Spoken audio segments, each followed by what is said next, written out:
Suatu ketika Nabi Muhammad masuk kampung namanya kampung Taif.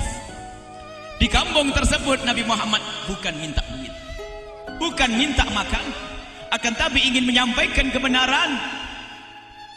Oleh orang Taif tidak disambut, bukan seperti layaknya para penerus-penerus Rasulullah. Enak.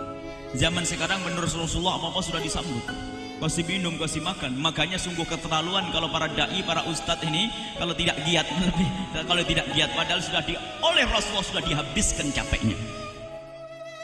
Rasulullah masuk kampung Taif. Di saat itu tiba-tiba orang Taif pada keluar. Keluarnya bukan menyambut Rasulullah. Rupanya oleh pembesar Taif sudah dikasih komando, siksa itu orang kurang ajar tuh. Ada yang melempar dengan batu, yang anak kecil melemparkan kelikirnya, yang gede melempar dengan batu gede. Nabi Muhammad disiksa. Kata mereka, biar Muhammad mati di sini. Sallu ala Nabi Muhammad. Nabi Muhammad merasakan sakit. Kalau begini tolong izinkan aku keluar. Muhammad gak bisa, kamu masuk dengan kurang ajar, kamu tidak boleh pulang, kamu harus mati di sini. Diam Nabi Muhammad, ditahan. Orang masih menyiksa, memukul Nabi Muhammad. Setelah itu Nabi Muhammad dibiarkan, dalam riwayat dijemur di bawah matahari. Tidak boleh berlindung. Kau di situ.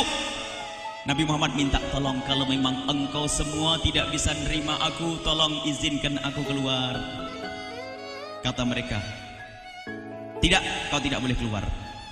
Kemudian mereka berbisik-bisik, kalau sampai Muhammad mati di sini, kita bakal perang dengan keluarganya Muhammad. Keluarganya Muhammad ini keluarga gede. Ya terus gimana? Sudah dilepas saja ya.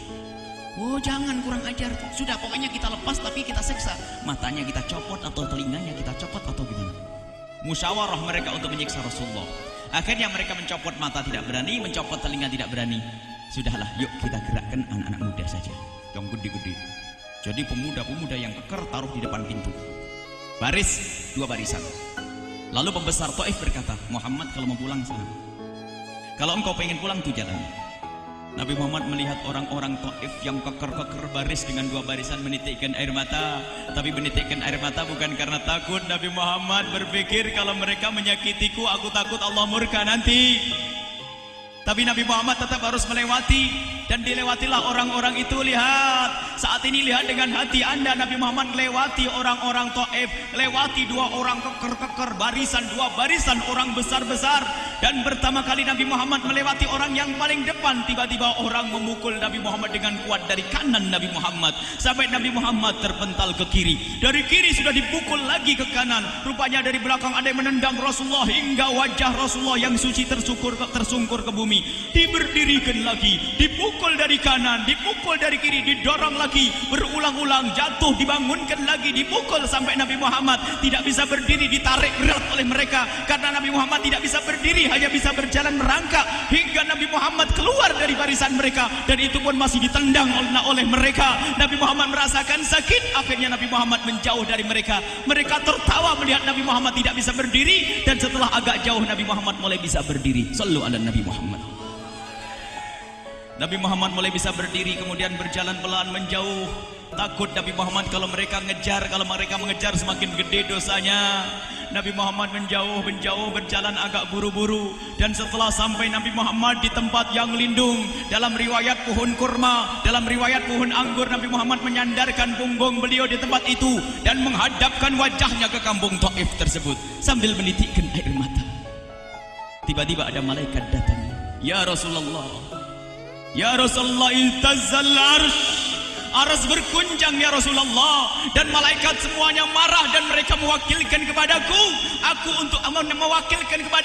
untuk menawarkan kepadamu ya Rasulullah, orang-orang Taif itu kalau engkau mau akan aku jatuhkan ke kepala mereka gunung ini ya Rasulullah.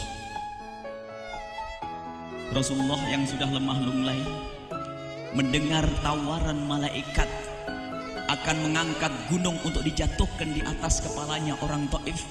Tiba-tiba Nabi Muhammad jadi seger buger dan mengangkat tangan berkata dengan lantang, ya malaikat, wahai malaikat, jangan lakukan itu.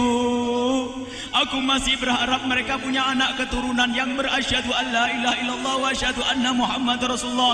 Jangan lakukan itu. Kemudian Nabi Muhammad mengangkat tangan tinggi-tinggi lalu berdoa, Allahumma hdi qaumi fa innahum la ya'lamun. Ya Allah, berikan petunjuk kepada kaumku, mereka berbuat kasar kepadaku, mereka menyakitiku, mereka zalim kepadaku karena mereka tidak tahu. Ya Allah, Allahumma la tu'adzibhum. Ya Allah, jangan siksa mereka.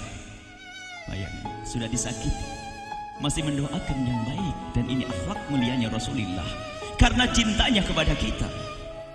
Banyak riwayat tentang perjalanan Nabi Muhammad yang luar biasa. Rela disakiti Nabi Muhammad, biasa lapar 3 hari 3 malam. Bahkan perjalanan Nabi Muhammad itu adalah dengan tangis di saat ingat umat. Yang diutamakan adalah umat beliau, yang penting umatnya selamat, umatnya selamat, umatnya selamat.